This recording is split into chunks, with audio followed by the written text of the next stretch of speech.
Well, this popped up on my screen, and I am excited.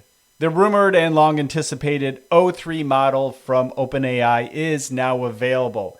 And not only that, it's available to everyone, even the free users. You'll have to log in, but you'll notice there's something new, and it's this reason button. And the reason button will tap you into the O3 model, which is good for more complex questions, maybe scientific or even coding. Now, a reasoning model takes time to actually go through multiple scenarios before giving you its answer. So it's not like the other models where it just instantly gives you an answer a few tokens ahead.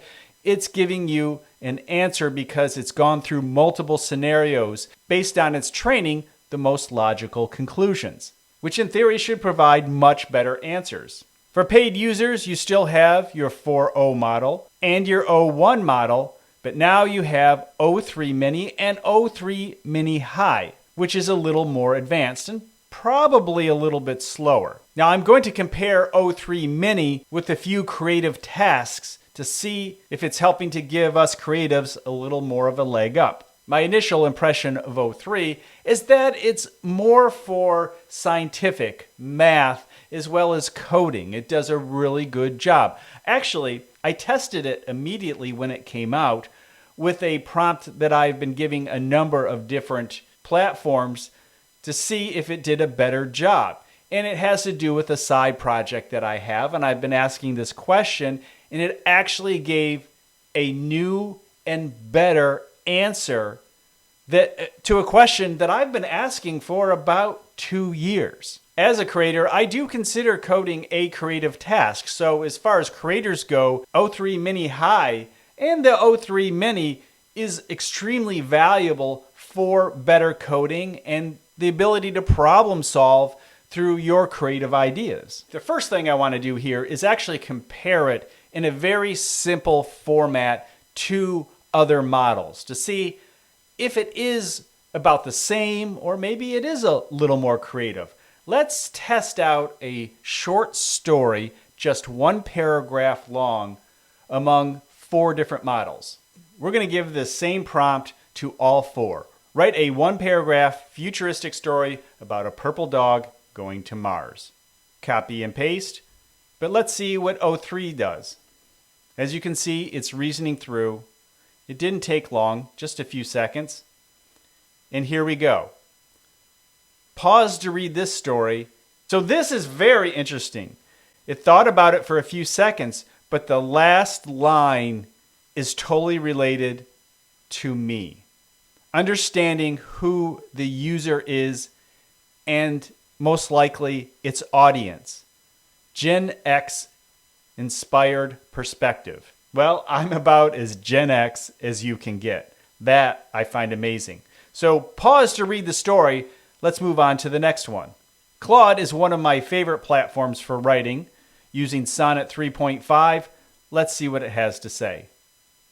All right, pause to read this paragraph and compare. Next, we'll go over to Gemini, and here we go.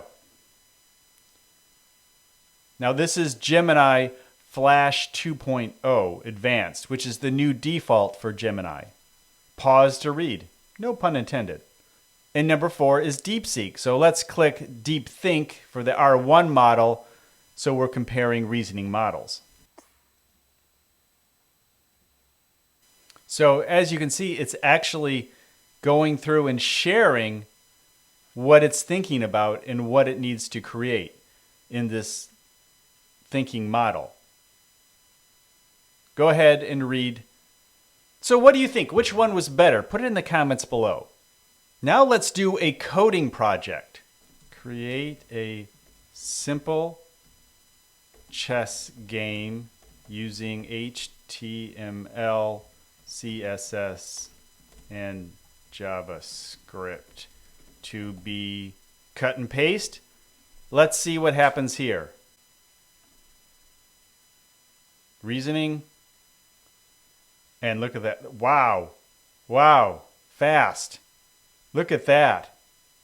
And there it is. That was really fast. Claude.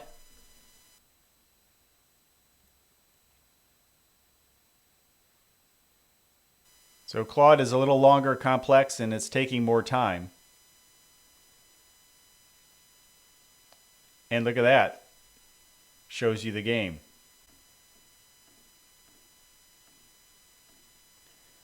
Looks like there's some coding issues that need to be fixed, but not too bad. Let's do it with Gemini. Wow, now that. I don't know, just went to it. Gemini Flash 2.0 earns the title Flash.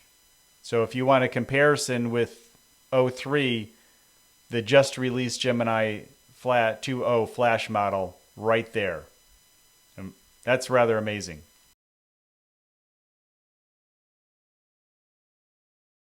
So it's going through sharing, but it's taking a long time.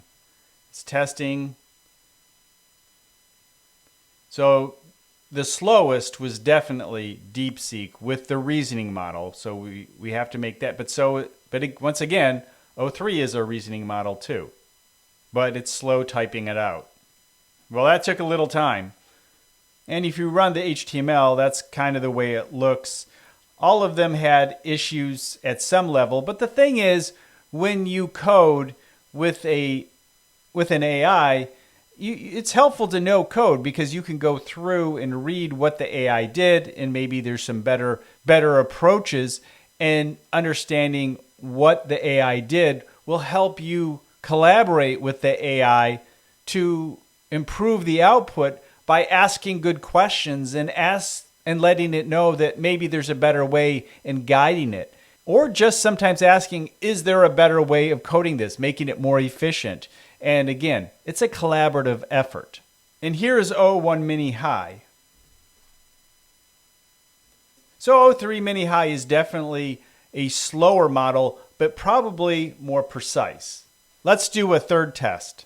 All right, here we go. Create 10 clickable titles for a YouTube video about the new ChatGPT O3 Mini model. Let's see if you recognize any of these. That means I used it. All right, what do you think? Let's do this again because I know I want to emphasize how fast it is. So the new fast ChatGPT. Now let's see what it says. Let's get out of our chess game. Let's do it. The new fast. Follows YouTube patterns like. Good. Pause to read. Let's go on to Gemini. All right, that was pretty straightforward. On to DeepSeek. Certainly taking its time thinking. Oh, busy server. Try again later. Come on now. Server busy, try again later. I don't know. Do we put on our conspiracy hat on this one? Let me know your thoughts. Which one had the best? So one thing is for sure, ChatGPT O3 is fast. It's good. It brings new perspective. And if you're a creative looking for ideas and want to collaborate, if you're a creative who codes, I think O3 is a model that will enhance your workflow, especially because of the speed. It's good and it's fast and it's available to everyone. And of course, I believe it's available to everyone because it's a lot cheaper to run. And if they can push everybody over to the O3 model, they start to save some money because it's very expensive to develop and run these models. So creatives, test it out, push the limits, let me know your experience in the comments below. And of course, don't forget the Creative AI show every Monday where we are two creative guys talking AI.